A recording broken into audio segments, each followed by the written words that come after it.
I was there on the full moon night in Matho Thipila. It was explosive, especially on the full moon night. I'm telling you, you will realize something tremendously powerful. Anybody who realizes or opens up the throat center, their ability to connect. I've been to Bear Butte. I've tied tobacco to the trees. I've spent time there, and I know personally the power.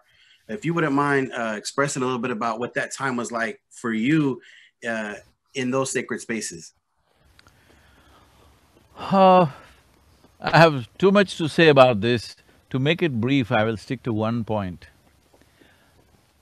Matho Thipila, in my experience, in the entire North American continent, at least in United States and Canada, I would say, is probably the one most powerful space that you can see in this part of the world. Wow.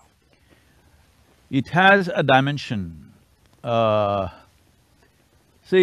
in the yogic dimension, we look at it as human body, the energetic body of the human being is like the cosmos. It has 114, energy points. Of these, 2 are outside the physical structure, rest are inside. So these 112 are made into 7 categories, which are generally in America known as 7 chakras and things like that. Of these 7, there is one in the throat region which is called as Vishuddhi. I would say for 99% of the people, this Vishuddhi remains in the seed form, it never sprouts because it is a power center. If you know something about Indian culture, the first yogi in India was called Adi Yogi, which means the first yogi. Actually, we have erected a 112 feet tall face, which is the largest face on the planet actually. I don't know if you've seen that, you can see that image in this thing, it's a 112 feet tall bust. Because he is the first yogi, to honor him, because he gave us the technologies for well-being, how to handle human well-being from within. So in this, he is also called a person who is powerful in his throat. And his throat is blue, and there's a snake around his throat, all this imagery. Why this is so is, this dimension we called Vishuddhi is one dimension which in the throat center needs maximum amount of skill and capability to evolve. What I saw, I was there on the full moon night in Matho Thipila.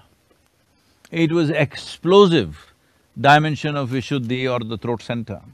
Anybody who has done any kind of a little bit of search with that energy around would naturally become an exploration of mysticism is very natural. Because this culture, the Native American culture, has not written down anything, everything is oral culture. Now if one person has realized something, unless he finds another person in the next generation to pass it on, it kind of gets lost. Which is also a good thing in a certain way, because written down distortions will happen. But when the entire culture went through an upheaval for generations of people, probably 8 to…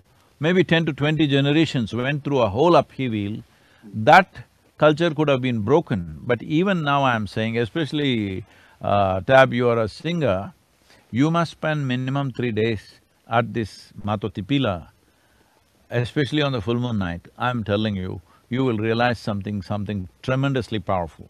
Anybody who realizes or opens up the throat center, their ability to connect with life. I'm saying when I say connect with life, you can touch beyond your physical reach, literally touch. So, this dimension of life is very rare. There are various centers in the world which activates different dimensions, but the throat center being this powerful is hardly 2-3 places in the entire globe, I'm telling you. I was just amazed. The way it is reverberating with this dimension of life is just absolutely amazing. I do not know how it has happened. Nature has done it. In India, we create our own structures. We create consecrated structures to reverberate this kind of energy, but what we make is of small proportions.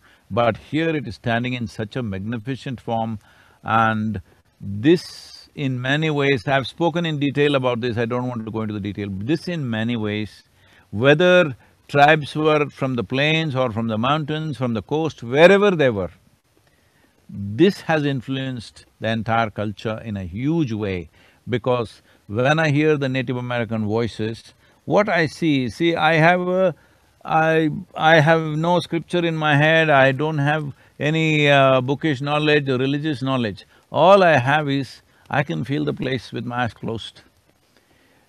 One thing that I see with the voices, the way they're going about is, they're expressing their voices along with the geometry of the land. When you produce a sound which is in sync with the form that you see, then we say this is a mantra, because now the combination of sound and form are working together and suddenly it becomes an explosive force. So, when I see the Native American music and the terrain that they were looking at and making these sounds, not always words, just sounds, because sound is important. Words are made up in our minds. Sound is real, sound is a reverb, and sound has a geometry of its own. If you utter the right kind of sounds, it will touch the forms, it will embrace the forms. In this there is tremendous power. This is where I see the entire Native American spiritual process is rooted. Whether people have physically been there or not, it doesn't matter. Because even without physically being there, you can connect with it. If you connect with the land, you can connect with this dimension.